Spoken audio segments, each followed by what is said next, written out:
years old. Bali, nung araw po nang nasunog yung dyan sa may second floor natin, nung October 11, ano po ang nasaksiyan nila nung araw na yun?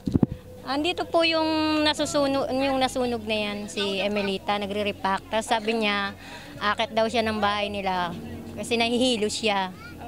Tapos mga 5 yun nung nasunog yan. Tapos yun, nagkakagulo na yung mga tao rito, sunog. Bali, nung binababa po si Ma'am Emelita, nung nirescue po ng mga magigiting nating bombero, ano po ang nakita niyo pong pag-rescue sa kanya? Ano yun pumasok yung isa doon sa third floor. Tapos sumesenyas siya. Tapos nung binaba na yung si Emelita, kala namin patay na kasi matagal na siya sa ano. Ano pong itsura ni Ma'am Emelita? Ano, lupay-pay na, wala na siyang ano. Wala na po? Parang nawala na siya ng malay. Nung siya aking nilapitan, hindi ko masabi kung siya pa'y buhay o patay na. Para hindi ako magdalawang isip, hagad kong nilapit ang aking tenga sa kanyang bibig at ilong. At doon ko naramdaman na may hangin lumalabas pa at kaya sinabi. Magandang hapon, sir. Magandang hapon din. Sir, nung araw ng October 11, mga bandang 5:70 ng hapon, nung makatanggap ang duty operator natin ng sunog, ano pong nangyari nun? Agad-agad nagpa-dispatch ako ng fire truck, 2 fire truck natin para mapuntahan yung sunog sa may North Bay Boulevard South sa Magdaragat Street. Maaari nyo bang ikwento sa amin, sir, yung mga nangyari nung araw na yun, sir? Pagdating namin doon, nagkakagulo yung mga tao na mayroon daw na trap na mag-iina, yung nanay tsaka 2 bata. Paano nyo po nalaman, sir, yung mga natrap na mag-iina po sa bahay na nasusunog, sir? Ayon na rin doon sa mga nakatira doon sa bahay na yan. Kasi marami silang nakatira doon. Ngayon, pinatutukan ko na kaagad yung second floor kasi nasa second floor daw yung mga biktima. Ano pong mga ginawa nating action, sir, dun sa taong natrap po sa second floor, sir? Ang ginawa ko, ano ko yung mga hose doon. 2 hose ang pinalagay ko roon. Tapos pinagiba ko yung pader sa gilid. At nalaman ko rin bandang huli na yung 2 bata pala ay wala roon. So ang natira doon yung nanay lang. Nasaan po yung mga bata, sir? Nakalabas daw, sabi ng mga tao roon.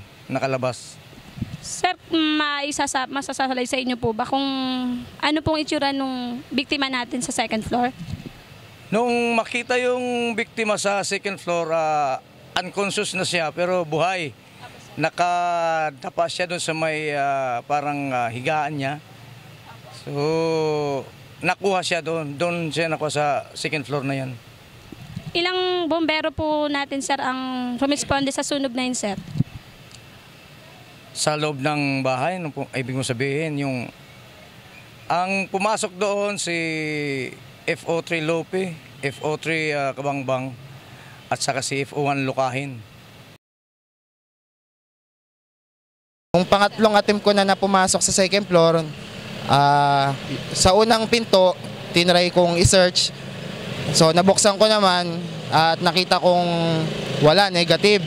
So pagdating doon sa pangalawang kwarto, pumasok ako, may kasunod akong volunteer noon na volunteer firefighter. So tinry kong sinerch. So meron ako nakitang biktima na babae at parang naghahabol ng hininga.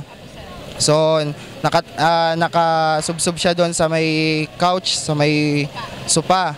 Doon sa sopa na yon, tinignan ko na kung merong sign of life o may buhay pa. So nakita ko, naghabol siya na hininga, tapos yung balikat niya gumagalaw. So tinry kong buhatin, pero hindi ko nga kinaya dahil sa sobrang lakas ng usok. So tumawag ako ng kasamahan para buhatin yon, para hindi delikado dahil masyadong matarik yung hagdan at hindi kaya ng isang tao lang. So tumawag ako ng kabady, sumigaw ako sa ground floor, sa first floor nga, at nakita ko naman si FO1 Lukahin. So tinawag ko si Lukahin, FO1 Lukahin, at umakyat kami sa taas. At pagtingin ko ron ay nakita ko na si FO3 Kabangbang na buhat-buhat na, at nagtulong-tulong na kami buhatin palabas. So Nung Nung tinawag po ako ng bata na sabi niya, Ate Robert, may apoy. Sabi ko, saan? Sabi niya, doon may sunog sa baba. Pag ikot ko, malaki na yung apoy sa baba. Bali dito po sa first floor. Sa first floor po nagmula yung nagmulo. Ano pong nasaksiyan nila nung araw na yun habang nililigtas po ng mga bumbero ng nabotas si Ma'am Emelita po? Yung nagdatingan yung mga bumbero, tapos yung inaano nila yung ano dyan sa yung tinutupok nila yung apoy para matanggal kasi nga may naiwang tao sa taas sa second floor. Tapos yun, maya nung nawala na yung apoy, nakuha na nila si Ate Emmy sa second floor na may sugat sa binte. Agad ko pong sinundan si Sir Kabangbang nung narinig po namin na may nakita sa aming kasamahan na may biktima doon sa loob ng kwarto sa second floor. Opo. At diretso po kami, sinundan ko po si Sir Kabangbang doon sa kwarto dahil sa kailangan po ng body na zero visibility yung lugar at saka napakainit, napakakapal ng usok. Opo. Nung nakita ko si Sir Kabangbang na binuhat agad na yung biktima, agad ko po siyang tinulungan pababa doon sa hagdanan na matarik. Yung mga oras na yun, anong ginagawa mo bago mo nakita na may usok tsaka mayroon ng apoy? Nag-repack po ako ng Rio. Nagre-repack ng Rio. Rio? Saan mo gagamitin yung Rio? Hindi po, titinda po. Tinitinda. Bali, katulong ka ng mama mo sa pagtitinda. Hindi po, yung kuya ko pinaparepack po ako. Magandang hapon po, ma'am. Ma'am, nandito po kami ngayon. May ilang mga katanungan lang po kami tungkol po dun sa naranasan nilang sunog nitong nakaraang October 11 po. Taong kasalukuyan po. Ano pong pangalan nila, ma'am? Emilita Gracio. Pakiulit po, ma'am. Emilita Gracio. Ilang taon na po sila, ma'am?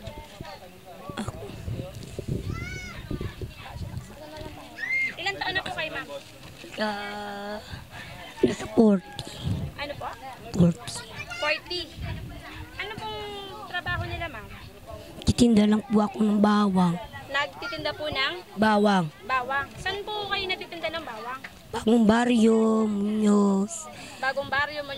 Iba-iba pong lugar. Sa palengke po. May pwesto po kayo sa palengke, ma'am? Opo. Deliver ko lang yung mga suki ko. Gaano na po kayo katagal nakatira dun sa apartment po na nasunog po? Na 2 taon na. 2 taon po. Sino pong kasama nyo nung araw na yun, nung masunugan po kayo nung... Yung amo ko, Sino po? yung amo ko, yung mga anak ko, tapos yung nasa baba, Yung nasa babang... yung Saan po ba nasunugan. kayong bahagi doon nakatira? Second floor? Opo. Nung araw po na nasunugan kayo, saan po kayo galing nun? Hinakunugan. Nung araw po nung nasunugan? Doon po ako sa pangalawang hagdan. Galing po ba kayo sa trabaho o nasa bahay lang po talaga kayo? Galing sa trabaho. Galing po kayong trabaho. Ano pong ginawa nyo dun sa pangalawang hagdan? Hindi na po ako makahinga kasi biglang lumakas yung usok, apoy. Dapat nga lalabas ako yun eh. Ano po ang una nyong nakita? Paano nyo po nalaman na may sunog na po or yung usok po na sinasabi nila? Sinabi sa baba, may umakyat po sa taas. May umakit sa taas, in-inform po kayo. Yung pong sa babang galing yun, doon din po nakatira sa building po na yun. Yung galing baba. Pagkatapos po, ano po, nung makita nyo po yung sunog, yung usok, ano po una nyong ginawa? Bababa na, ibababa na sana po ako. Opo. Iniisip ko yung mga anak ko. Una iwan. Opo. Tapos biglang sang lumakas ng apoy, hindi na ako nakadabak. Ilan po ba ang anak niyo, ma'am? Halikam. Lahat po yun kasama niya sa bahay. Nung binalikan niyo po yung kwarto para hanapin po yung anak niyo, ano po ang... May nakita po ba kayo? Nakita niyo po ba yung anak niyo? Wala na. Sa baba na siya. Nung bumalik po kayo sa kwarto, ano na po ang nangyari? Nung nandun na po kayo sa loob ng kwarto? Silip ko doon, wala na yung mga anak ko, nakababa na. Iniligtas ng anak kong babae. Tapos, ibababa sana ako, nakita ko yung usok, lumaki na. Kaya hindi na ako nakababa. Doon ako sa kwarto ng amo ko. Ano pong naisip nyo nung makita nyo na po yung malaking nag-aalab pong apoy? Ano, pong walang pumasok sa ano, isip niyo ng mga oras po na yun? malay ko, sobra ng usok. Ano, di na po ako makahinga.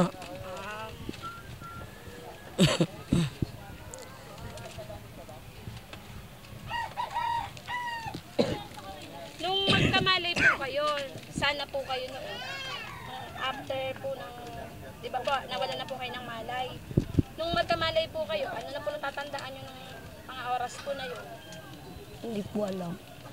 Wala po kayo natatandaan. Wala po.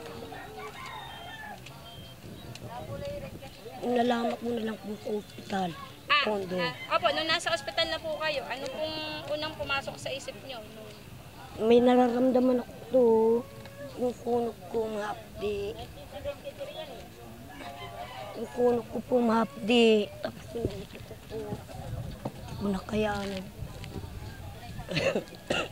Sa nangyari pong sunog po dun sa inyo, ano po ang natutunan nyo pong aral?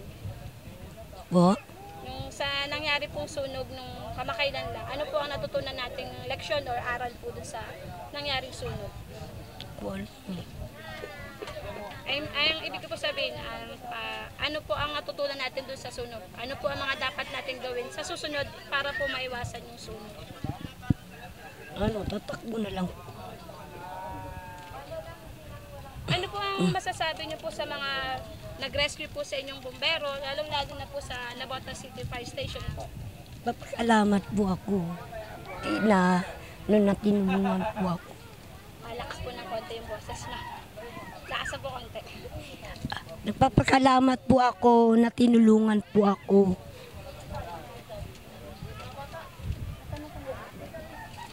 Magandang hapon po. Nandito po tayo ngayon sa lugar na pinangyarihan ng sunog nung October 11, mga bandang alas 5 mahigit ng hapon. Bali, base po sa nakikita natin, ito po yung naging aftershock na kumbaga ng sunog na nangyari nung October 11. Tingnan nyo po, bali dalawang pamilya po ang nakatira sa lugar na ito, dalawang pinto. Makikita po natin dito ang mga naapektuhan na gamit, na mga nasunog na gamit. Po, sir. Ano pong pangalan nila, sir? Po, 3 Mendoza po. Ano pong katungkulan natin sa Bureau of Fire po? Ako po yung investigador nung nangyari yung sunog po, ma'am. Bali, ano po ang masasabi niyo, sir, base sa investigasyon niyo, sir, sa nangyaring sunog noong October 11, sir? Based sa sunog nung October 11, 2015, yung structural na to is apartment. Yes, sir. Bali, saan po nagmula ang sunog natin, sir, noong October 11, sir? Dito po sa first floor, sa may bandang sa isang room sa dulo. Bandang kusina po ba to, sir? Kwarto po. Kwarto po ito, sir. Ano po kaya ang cause ng sunog, sir? Nung araw na yun, sir? Yung time na yon, wala pong ilaw dito. So, ang ginagamit nilang pangilaw is kandila. Opo, yung nagsindi po ng kandila is nakatulog. So, yung kandila, maaaring naubos, tapos, o kaya may nasunog na bagay at hindi na niya napansin. Nung paggising ng natutulog, malaki na po yung sunog. Kaya nagpanik yung tao, lumabas na. Saka